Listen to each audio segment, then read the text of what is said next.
Hey, I'm Marvin Ambrosius. I'm Marshaambrosius. And this is Ghosts of Our Past podcast, available on Spotify, Anchor, and other mainstream podcast things. What is it on, Marsh? You tell us. What is it on? Everywhere. Just go to the website and click the link. There we go. Link us, man. Link us. Make sure you follow us at Ghosts of Our Past UK on Instagram. This is episode Hallways and UFOs. I know.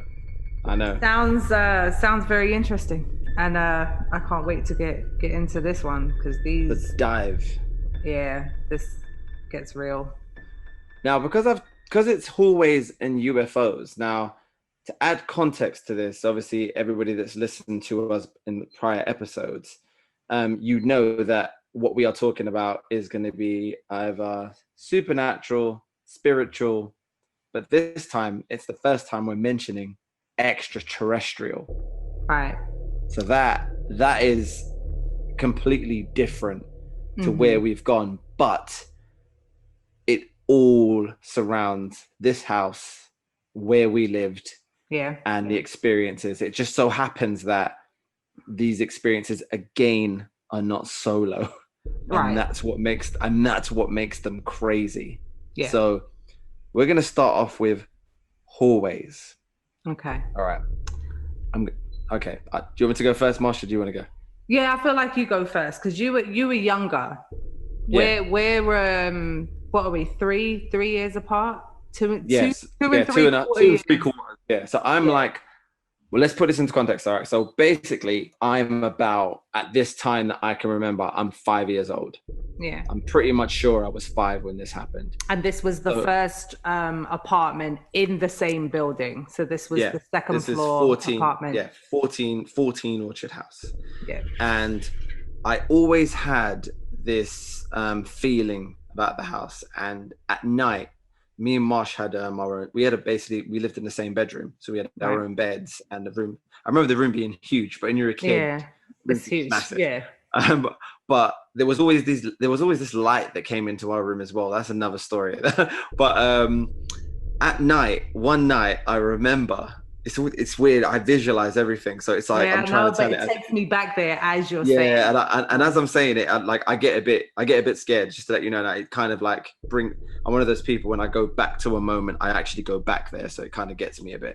Mm-hmm. So I remember like building up courage first and foremost to get out of the room to go to my mum's room. Now, as soon as you open the door, there's a corridor. It's a hallway that goes straight to my mum's door. And when I think of it now, it's the weirdest hallway corridor.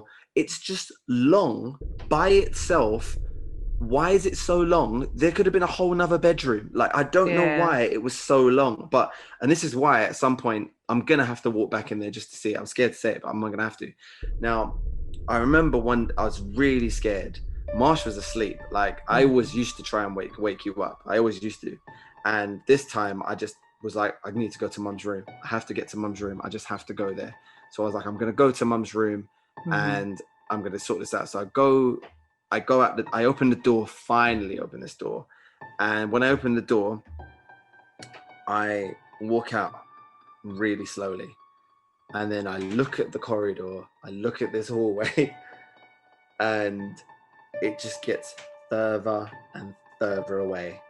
Now, if you've seen the movie Poltergeist, there's a scene where she's trying to run for Carol Ann, and the hallway just gets longer and longer, like the house just expands. Right. That is exactly what was happening. I started walking towards my mum's door. I started jogging. I just wasn't getting to the door. I was getting chills now. I couldn't get to the door.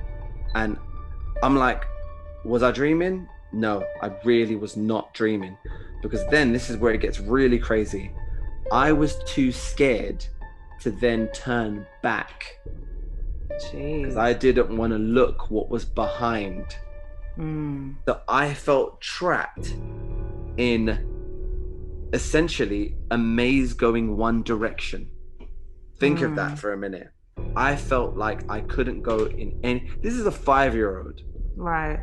Like, and I remember emotionally being, I just couldn't do this. Couldn't even think to do it.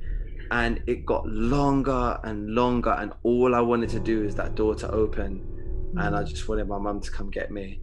Jeez. And then like, and do you know the crazy thing about it? I don't know how I got back to the room, Marsh. That's what's nuts. So you ended up back in our bedroom and not with mum? Back in our bedroom. See, now what people have to understand is this is the first time I'm hearing you explain. I've got such cold chills right now. You don't even know, like, just thinking about that. Like, it's so But you hard. haven't told me that in its entirety. I know that we have hallway stories. I was saving something. I didn't want to give you everything because I was like, I haven't told Marsh that bit before, but like, I don't know how I got back. Jeez. For all I know, you could have got me, Marsh, like, because you were that kind of sister, but I don't genuinely have any idea how I got back in the room. I don't know. Wow. I just remember getting up in the morning the next day and routine Indiana Jones, like it was that or Alien. Right. But I just remember getting up and like, it was probably Michael Jackson, one of our videos, dad playing vinyl, something. But I just remember feeling really, I'm a hyperactive child. I'm really loud, talking, confident. I just remember really feeling like down that day, just down. And you are a Gemini, so when you were a kid, you were one or the other. It was either Marvin or you okay? Are you all right? Yeah. Like there was no in between. There's no gray area with you. You're even like that now. There's no gray area. I don't really have a gray area, to be honest. I'm just like, my downs are very far in between, very, very far in between, but my highs are pretty much all the time. So for your fear to be at the level that it was at that age, but to recall it now and still feel that same fear as if you were 5, I literally telling the story was telling it from a 5-year-old. That's how I felt. I actually do feel like when I was saying it, I was talking from that child's perspective. This is me, right? And it scared me. And I'm just like, it's weird saying that now, having a 16-year-old, having an 8-year-old, and just thinking of them telling me that that's happened to them. I'd probably just start crying because I'm like, I don't want them to feel like that. Yeah, like, I don't want them to feel like that. It was very helpless. It was a very helpless feeling. Very helpless. And I've never felt like that since. It's like the hallway. That was the only hallway experience, and I think the only reason why that was the only one, I never, ever, ever got out of bed again to go up to Mum's room. Ever. But how horrible was that? Ever. Never did. How horrible is that whatever that presence was, that was their end result? Like, I'm going to instill this fear in you so hard, you're not even going to be able to run to your mum. Like, took that away from you. It took it. But what's crazy about this? This is where being a parent and raising your kids is so unbelievable in terms of how you link things to how you are. I'd always say, why are these kids coming in my bed? Like, don't come to my bed, stay in your own bed. Yeah. Because you know what, like I used to always say to Steph, I say to my wife, I'd be like, like when I was a kid, I didn't go run in my mum's bed all the time like that. Yeah. But then this was when I was 5. Later on, guys, you're going to discover 13, but 12 years old, I ended up running to my mum's bed. But that's other stories. That's where things really change. Yeah. Fast forwarding to that. Yeah, absolutely slept with mum for years. I'm sleeping in mum's bed. But my hallway story I'm not crying, by the way. Sorry, for something in I my know. eye. No, I am emotional for you. There's cutting onions. Somebody cutting onions over there. My hallway story is something that I've told numerous people, just so they can kind of, and I don't know why I tell it sometimes. Sometimes I'm compelled to tell it just so they understand something about me and my experiences. So this exact same hallway, like you said, once you open our bedroom door, you can see that hallway. There's one component you're missing on the left-hand side of the bathroom. Yeah. So we had a bathroom that had the frosted glass. Thanks, Dad, for giving me the term to use. Not the shattered glass effect. Frosted glass. Frosted. So when you're in there, if the lights are on, you can see the silhouette of whoever is in this bathroom. So I remember sitting on the edge of my bed. Our bedroom door is open. And like you said, however long this hallway is, you can still see Mum's bedroom door. So I see Mum come out of her bedroom, walk down the hallway, go into the bathroom, open the door, close the door, turn the light on. So I'm now looking at the hallway and Mum's silhouette in the bathroom. I may have looked down briefly to just tie a shoelace or something, and I look back up, and what I see, or what I think I see, is Mum coming back down the hallway. But there's already a silhouette of someone in that bathroom. It's only us in the house. Oh. So now I'm getting freaked out. Thinking about it gives me chills, because I don't know who that was. I don't know who the first one was, if that was Mum, or because I'm just expecting. It's like, you know, when you make faces in shadows, it's because you know the two eyes is supposed to be there, the nose is supposed to be there. Clouds. Same as clouds, yeah, same thing. Anyone can do it. So that's what I thought I saw. I know I saw Mum come down the hallway, go in the bathroom. I can see her silhouette through the frosted glass, and now there's somebody else walking towards me. Now, what I don't recall is me either shutting the door or just turning away and not looking. And I think I continued to, however it was, I just didn't look up anymore. Don't know who came in the bathroom, who came out, if that woman still kept on coming toward me. And you just knew. I just knew. Just don't look. And for years, I would have dreams about someone coming to check on me while I was sleeping, and I knew I wasn't supposed to open my eyes. I could never look. So when I'm in the dream, it's almost like if you're dreaming, but you're sleeping in your dream. So in my dream, I'm closing my eyes, and they're like, I know that they're coming to check on me for some reason. I was just, don't open your eyes. And I had that same feeling where it was my responsibility to just not look. So I never looked. But what happened after that point was I was terrified of Mum. Yeah, because you're like, what are you doing? Because how do I articulate that to her? Like, Mum, I saw you, and then I saw you again, is how I initiated the conversation. And, you know, Mum at the time is probably like, what do you mean? And as I'm getting more and more emotional about it, I'm like, no, Mum, I saw you come down the hallway and you went into another room. You went into the bathroom, but I saw you again. And she's just like, it's okay. Like reassuring me that whatever I saw was okay. I was not okay with that. And that eerie feeling of some other presence that manipulated me into believing that that was Mum. And it's almost like it's a parallel of your fear for not going to Mum's room down that hallway. Like it I was going to say it's very similar. It is similar in you made me afraid of going to the person that was supposed to protect me at this time. So it's like they didn't want us to go to Mum in that way. Because she was our protector. That's creepy. That's mean or manipulative. Creepy. Not evil, maybe, but it creeps me out to do that to children. But to go back to what we were talking about in the intro episode, the Surrey Canal kids and the playfulness and the mischievous and the the behavior, the behavior of that childlike, ha ha ha ha. It's almost like it would be ha ha, like run to your mum, run to your mum. The jokes on you. It's that kind of all and the time. Like, you've done it to me in a way that I can't attack you back because I can't see it. Yeah. So that's where you've got the one up on me. It's the mystery of it all. And I feel like going back to that place, and I'm imagining us going in there, and it's tiny. Yeah, because I always think to myself. But in saying that, you know, it's really strange though, Marsh. Walking down there when I did go back to see to take pictures, it didn't look small, which I thought was really weird. Like you feel the same size.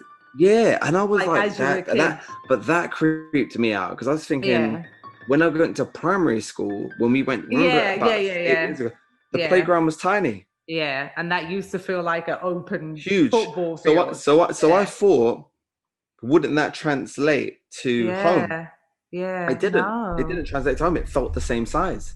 And so we that were kind of smaller. Yeah, that's exactly. Weird. So that kind of weird. But something that you said, which is so true, is the synergy between the two stories and how the parallel of not being taken away from something that's so simple. You just go there and you're there. But I do believe that we were just pulled back. We were just literally pulled back for some reason.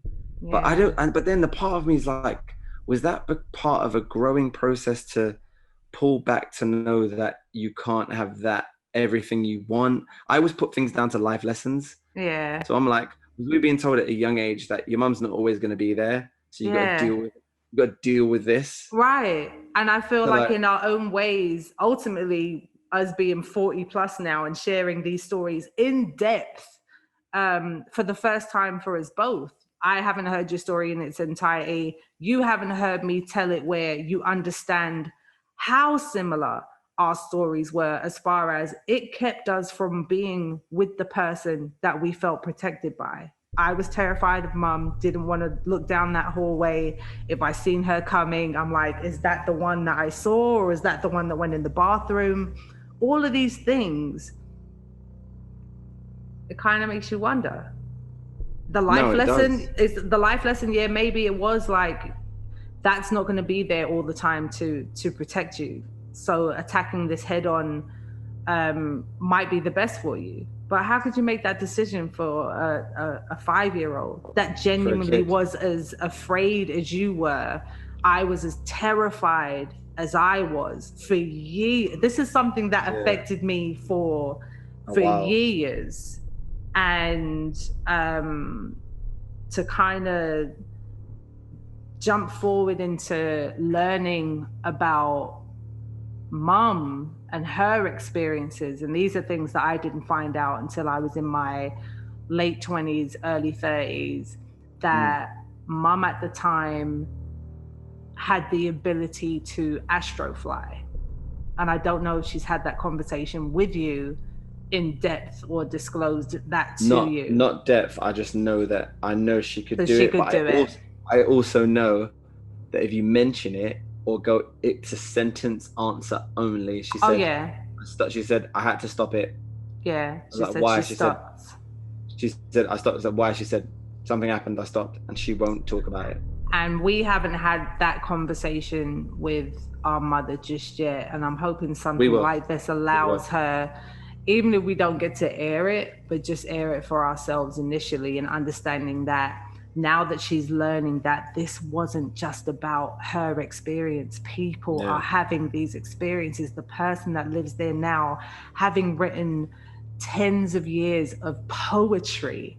And this is not coming from a poet. This is just a man that lives in a home that gets these feelings that he has to find some way to creatively acknowledge his experiences. For you and I, we grew up in a creative household. It was music, it was basketball. We had outlets. So to get that from mum and hear that's what she could do, and then me do my research on it, and I was like, was that just the projection of you? Was that your spirit that had wandered. And then, you know, years later the movie Insidious comes out, and I'm like, oh yeah, that you know, that first one, there's so many things in it that we were like, oh, obviously there's some extreme stuff that we didn't get, but there was just elements of it that were the concept of it were too close. And this goes down to us having no photographic evidence too much of that house by ways of mum, because mum was the photographer. Mum was the one that always had a professional camera, or even if we had disposables, and none of these pictures used to come out, but we never used to look at the blurry pictures in that way. Exactly. We used to go, oh, that's not good. That's not a good one. We may have had all of this evidence that we didn't even need to look at. We didn't even know to look at it in that way. But you know what? Like, just thinking about this now, can you imagine, with every experience we have, imagine if you did have a mobile with a camera phone. Yeah. Like, can you imagine, like, every one of those moments where you just put your phone to record? Yeah. What? I mean, we're talking about having, you know, what do we have? Whatever our system is, Ring system or Hollow. What would have happened then? It's like the old, what paranormal activity would have been. Let's start the camera then. Yeah. Because I know it's happening, and now we have technology that would have been available to absolutely prove that. But I think at the time it was happening, and happening in a way that was so real to us. We didn't need the proof. Oh no, you know? Not at all. It's like, oh no, it's going down. Like, I don't need to take a picture of you to tell you it's going down. So that wasn't even a thought. But even thinking about me having my phone on deck, and I'm like, if I was going to the bathroom, I'd probably have my phone in my hands. I probably want to play my little game when I'm sitting there, and maybe I'd have captured something. There was nothing back then that our first mindset was to capture the experience. We were having the experience. This is the 80s. We were too young to go, oh, let me take this disposable camera or this Polaroid. We didn't even want to touch mum's professional Canon. That was we knew. You just knew that it's expensive. You don't touch it. Like, we were good like that. But one thing, why am I remembered? Go on, because I'm remembering. No. Do you know one thing that's crazy about when I told you that, like, that really, by the way, sorry, that really took it out of me a bit, just telling that story. But, like, how would I have been able to articulate that as a 5-year-old, Marsh? Like, seriously, how could I have said to mum, I'm thinking about Nyla and how articulate she is and how she communicates with me. Yeah. All she was saying, like, when I'm on my iPhone and sometimes I'll be in the car, so the picture doesn't come out. She's like, Mommy, I can't see you. I can't see you. And she was like, I'll be like, I can hear you though. I said, wait a minute, let me unplug it and then I'll see it, and she'll see the picture. So I'm thinking about my innocent daughter going, all you would say to Mum is, I couldn't get to you. I couldn't what reach else is there to say? There's no more to attach to it other than the innocence of, Mum, I couldn't find you, or I couldn't get to you. And that's it. There's nothing else other than you being able to communicate it now as an adult and describe the story that prevented you from getting to Mum. But communicating it to her in that time is just, it's horrible, sad, just so sad a little bit. It is, but then again, like, it's so, like, I'd say, covered with so much love as well. Like, there's so much great stuff. There's so much great things that happen. Yeah. It's like it just kind of smoothed it over. Yeah. But then I can't imagine being someone that had all the bad and that. Yeah. No. Like, that's not. Because that was our household. We're talking about numerous neighbors that were in this building that didn't have the love that we had. Because we only had so many friends within that building. Also, we could communicate with kids, but I don't know how many neighbors Mum as adults confided in as far as those experiences. That's something she never told us. I'll tell you who we need to find, and we will. Michelle and Michael Huggins. They lived upstairs, top floor. Never had a discussion with them about this ever. We don't even know if we haven't spoke to them for like Like Since when? probably since we moved. Since we moved 30 odd years ago. So I'm thinking Facebook's always a good thing. We should. Margaret and Johnny. I remember they had Margaret the and Johnny. son Oh God, Joe. you remember how lovely they were? Yeah, Margaret and Johnny were lovely. I loved They were Margaret and Johnny. vegan hipsters From before then. vegan hipsters was even a thing. They were then. They were avocado toast, pumpkin spice having That was them. people before. They were cool, yeah. but they were nice people, man. Yeah. I remember like them, and there was some great people. Joy, like, Joy and them lived downstairs. Community. Yeah, that's one thing I'm gonna say about It Takes a Village. Literally, there wasn't one person that I was afraid of. Right. There was no one I was afraid. Like you didn't want to rush past a certain door. You knew who was who. If a door was opening, oh hi Jimmy, or hi Margaret, or hi.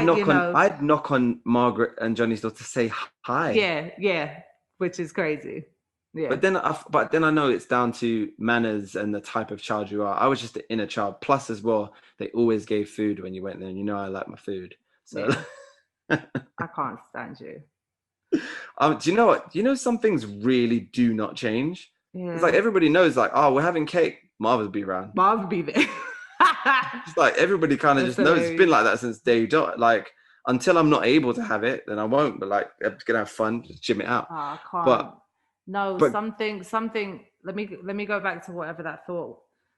Mum's room down that hallway, and only because you described it as being like the poltergeist extended scene, like literally to a T, like that's what happened. Yeah. And I've watched paranormal shows where people have described the same sense of it's just a distancing. And I remember Mum, and if I say this to you and you don't remember, I'm going to feel some type of way. Auntie Julie asked us to look after something. What was it? And it was in the closet. Oh my God! It's just, it wasn't a china. Was it like Close. Think poltergeist. Think poltergeist. Wait! I know what you're talking about. I can see what you're talking about, but I can't. It's foggy. It wasn't a ballet. It was like a ballet clown. Yes. Oh my God. Remember why the fuck were we looking? Excuse my language. Why were we looking after that? Don't fucking know, and excuse my language for that. But like, so we've got to talk to her now and say, excuse me, just as a conversation, as a grown adult, why are we looking after that? And I bring up the dolls again because it's all energy. I don't know what thrift shop she got that from.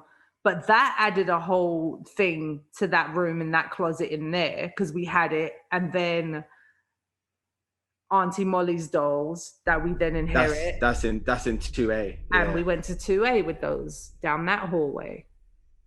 She was a nice lady. That was in a hallway. Yeah. I remember actually. Do you know what? I remember going to the hospital it was past Bayswater.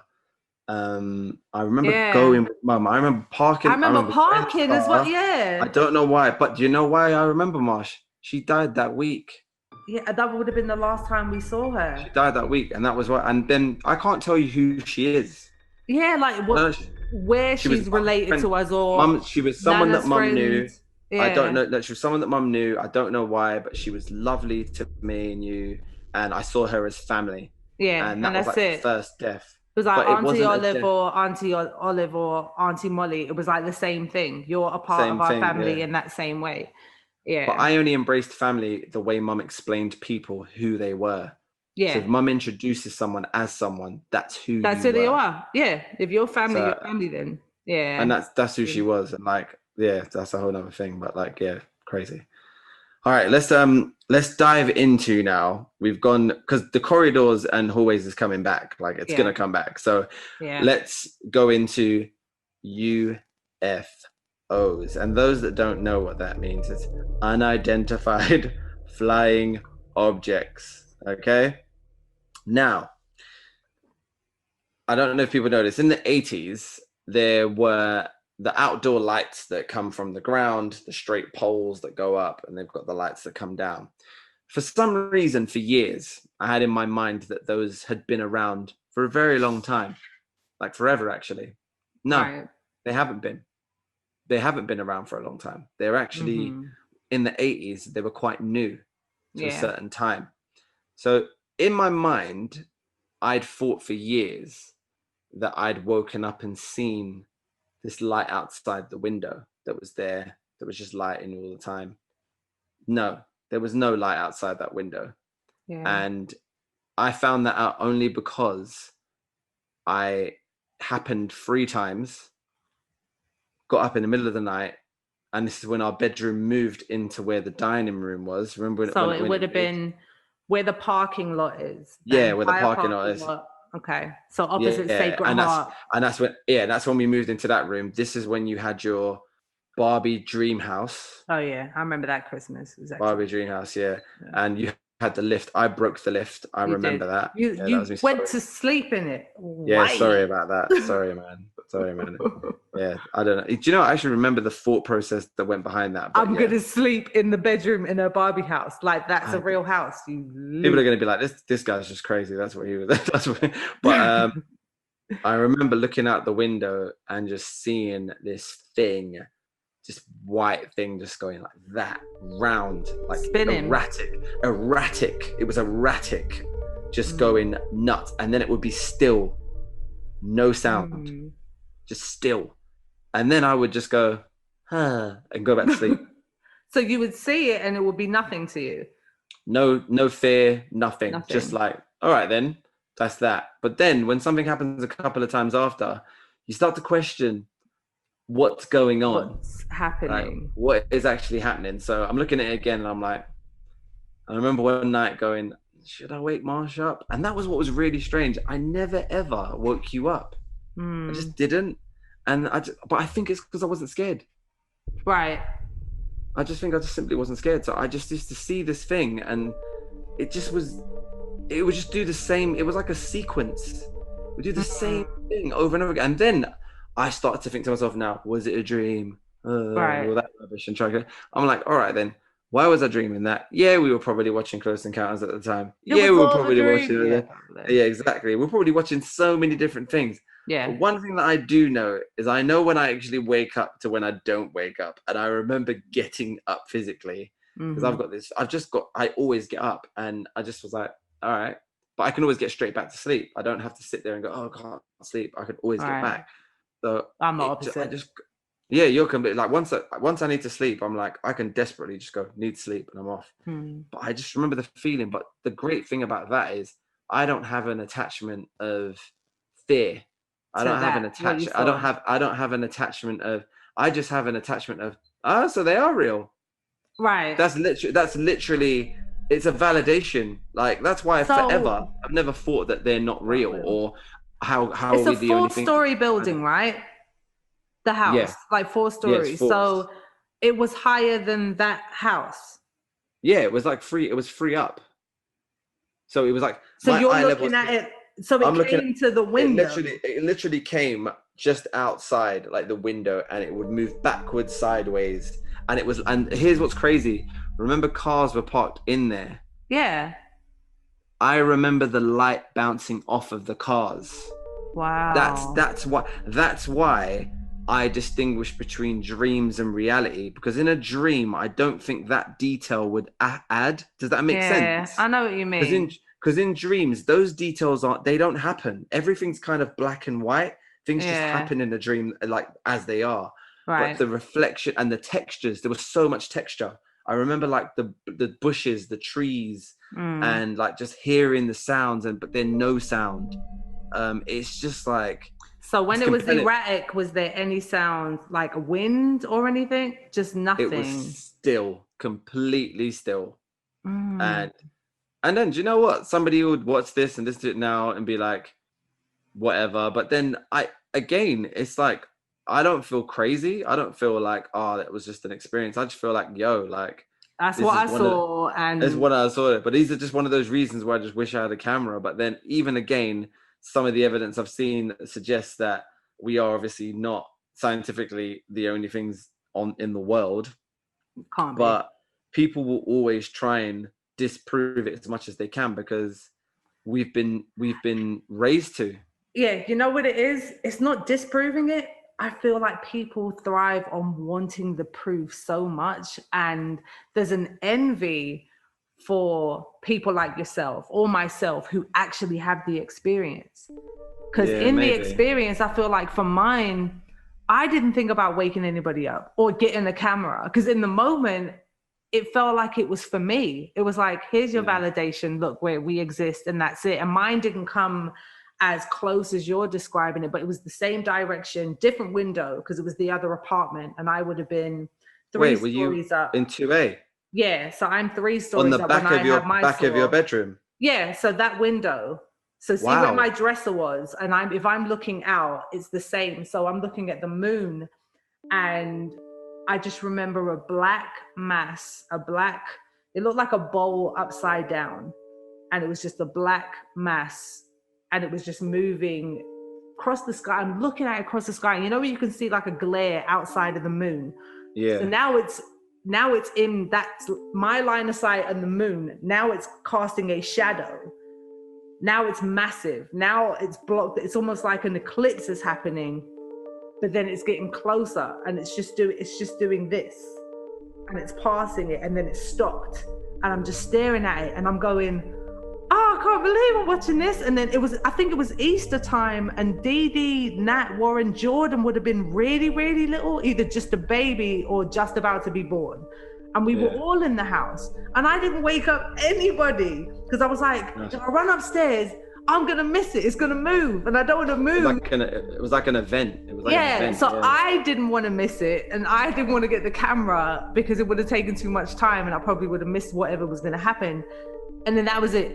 And I remember the next day drawing it, and I kept drawing this circle and like whatever was in front of it, just blacking it out. And I was like, that's what I saw.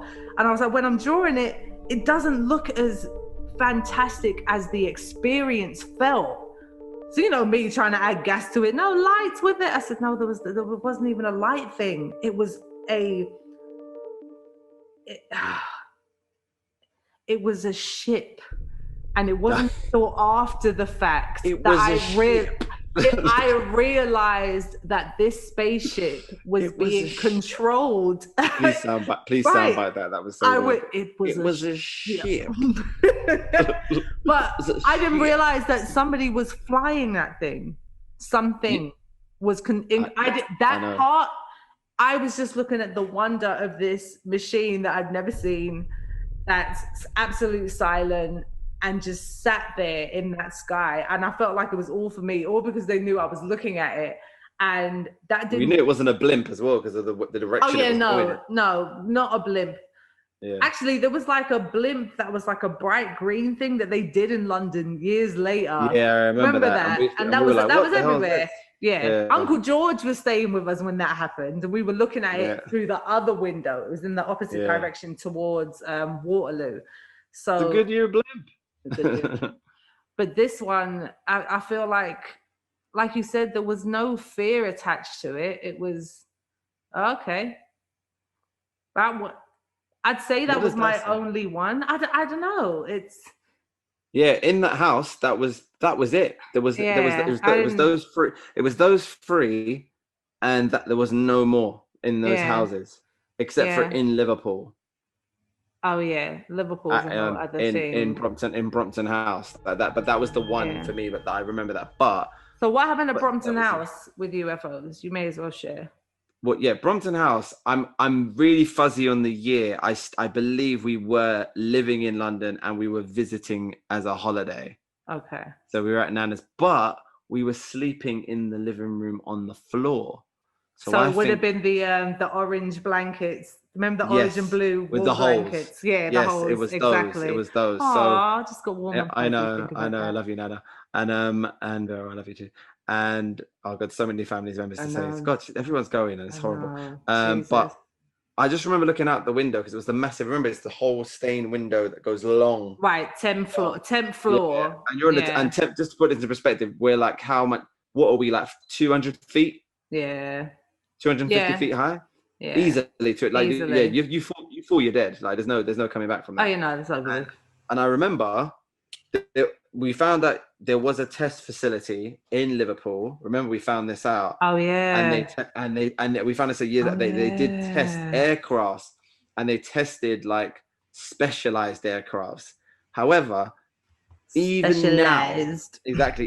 now, what I saw, I've only seen on TV shows where they're just showing them now, going, oh, they've built this craft, it's for this and that, but it's not doing anything. And it's basically the same technology that we've got would be now for drones, which didn't exist then. That's what this thing was doing. So it sounds crazy now saying that out loud, but the size of it would have been bigger than an airplane. Right. So you're thinking to yourself, all right, it was moving like a drone, but that technology never existed, or did it? Yeah. There you go. Or did it? That.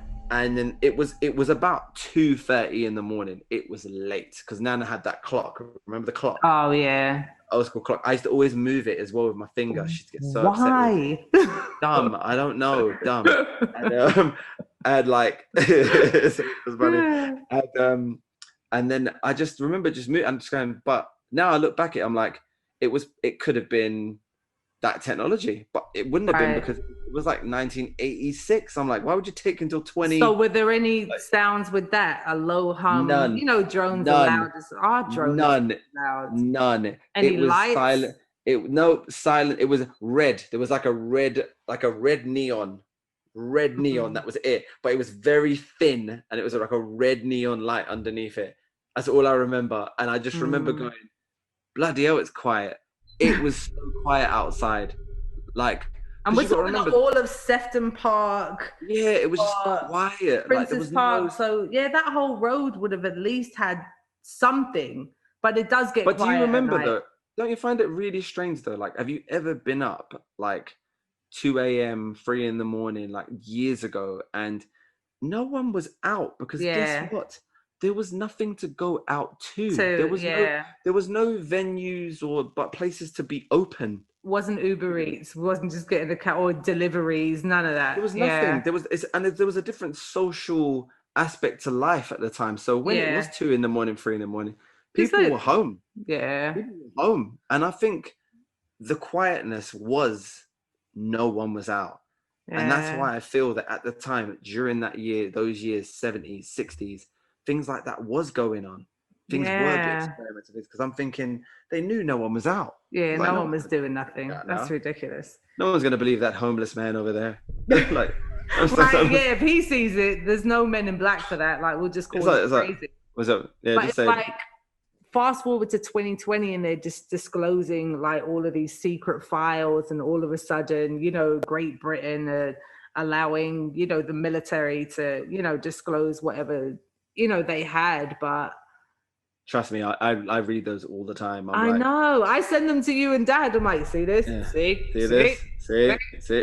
But like I said, I thought if there was any year for us to discover or meet somebody that doesn't bleed red, it was going to be this year. Oh yeah. I did. Reptilians are popping. I am saying it now. People can call me crazy. Within the next 5 years, I'm putting it out there.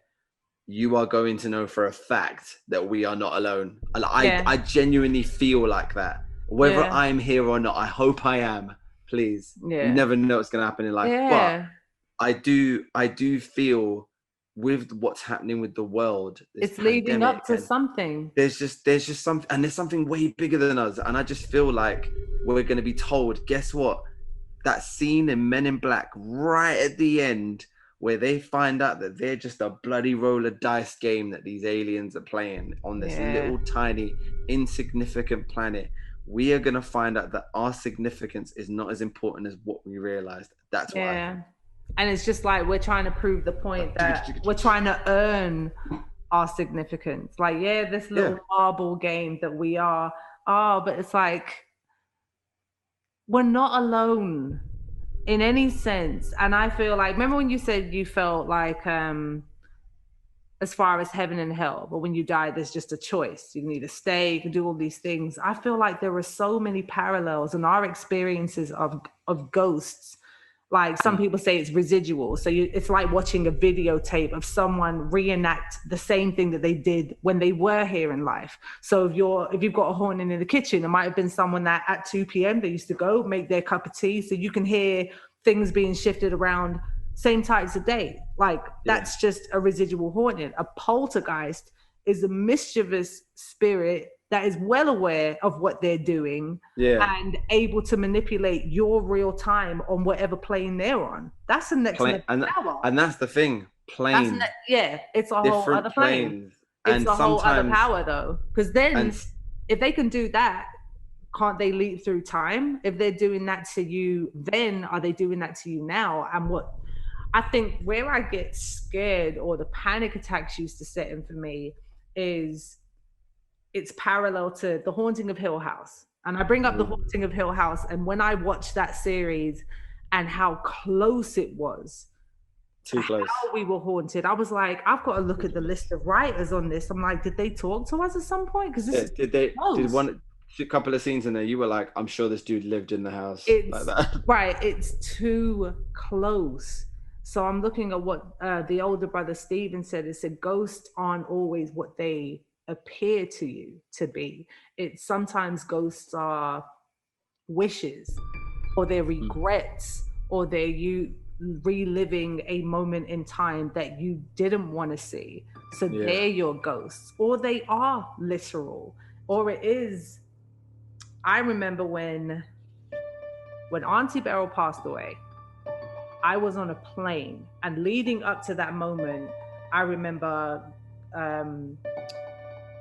calling home whenever I could, realizing how sick she was getting over that course of time. And I was like, I'm going to hear any day now. And it was just like, I had this tension, and I was like, I said, trust me, I'll be on this 4-hour flight. I think I was going from LA to Philly. I said, it's going to happen now. So I remember sitting, I had a window seat at the time, and someone was in my middle seat, and whoever, the rest of the band or whoever was sitting anywhere else on the plane. And I remember falling asleep, and I remember my arm felt like someone just like warmly gripped my arm and leaned.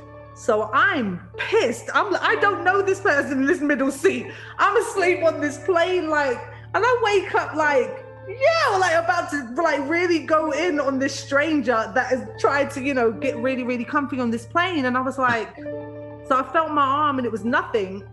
But I felt the sensation, literally felt the sensation. And I looked at the time. As soon as I got off the plane, I got the text from Nisa. Your phone, when it turns back on, you get all your messages. Yeah. The time that I looked at my watch when that happened was when Auntie Beryl passed. And I don't think I've told you that story. You haven't. I'm severely creeped out, but at the same time, it brings me a lot of... But it's the... Yeah. Synergy. If there is something else, and if there was going to be anybody who let me know, it would have been her, because how she may be obsessed with anything paranormal, anything extraterrestrial. That was my go-to, because it was just like, you're into this stuff and you understand and you're excited about my excitement. Yeah, because she was someone that we would talk to about it openly, and she was so involved. So it made us really involved, because and then she knew how to scare us as well. Oh, and we loved it, and she made it fun. She made it fun, and I think a part of that, I actually always think a part of her scares. I want to cry a little. I know, don't start. A part of her scares, and how we used to play games and stuff, and like the stocking, people would the stocking. God. Yeah, the stocking lady thing, where it doesn't matter what special effects you got, she had this thing down. I think she did it, and she installed that element of why we enjoy horror so much, but why we find it fun at the same time. Yeah, and it's because she allowed it to be, it's not real, but it's going to terrify you. But at the end of the day, I can take this off and you know that it's just me. But maybe that was a part of the therapy of being a child and being able to get through it, that someone recognized it and was like, I need to turn that fear into power. Yeah, and she just made it joyful. Like, we couldn't wait. Shit. Have we just had a discovery? Self-diagnosing here? Have we just had like one of those things that have come up and just made us? Was that one of the people say people cross paths in your life. You meet people, they say things, it impacts you. You then take it or you leave it. You bring it with you. Holy shit! Yeah, that's exactly what that was. Oh my god! Yeah. Where's my gold coin chocolate now, man? I Shit. know. Wow. Yeah, sorry, listeners, like you just caught a moment there, man. Like if like we're gonna discover things as we go. I said this on we said this on the pre-show. This is going to be things that we're telling each other's stories in their entirety for the first time to each other, because there's things that are going to come up that trigger. Some things are going to trigger me on what you say. Some things are going to, trigger you of what I say, vice versa. It's this is the part that we need to share. We need to share. We need to.